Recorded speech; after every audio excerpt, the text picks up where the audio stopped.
Jhalawad news express ચેનલને like કરો, share કરી અને સબસ્ક્રાઇબ કરો જેથી અમારા ન્યૂઝ સૌથી પહેલા તમને મળે।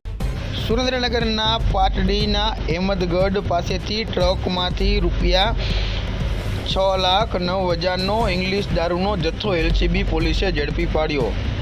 એલસીબીએ પીછો કરતા ટ્રક ચાલક ટ્રક મૂકીને નાસી છૂટ્યો હતો। એલસીબીએ કુલ ₹16,09,000નો મુદ્દામાલ જપ્ત કરી ડ્રાઈવર સામે ગુનો નોંધી વધુ તપાસ હાથ ધરી છે। દસાડા હાઈવે પરથી એક વિદેશી દારૂ ભરેલો ટ્રક પસાર થવાની હોવાની બાતમી સુરેન્દ્રનગર એલસીબીને મળી હતી, જેના આધારે એલસીબી ટીમે હાઈવે પર અહેમદગઢ ગામ નજીક વોચ ગોઠવી હતી। તે દરમિયાન બાતમી મુજબની ટ્રક પસાર થતાં એલસીબીએ તેને અટકાવવાનો પ્રયાસ કર્યો હતો, જેથી ટ્રકના ચાલક નાસી છૂટવામાં પ્રયાસ કર્યો હતો।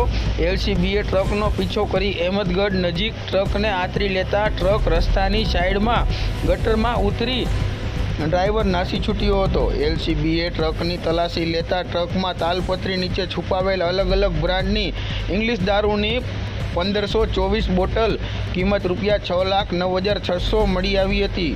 એલસીબીએ દારૂ અને ટ્રક મળી કુલ ₹16,09,600નો મુદ્દામાલ જપ્ત કરી ચાલક સામે દસાડા પોલીસ મથકે ગુનો નોંધી વધુ તપાસ હાથ ધરી છે।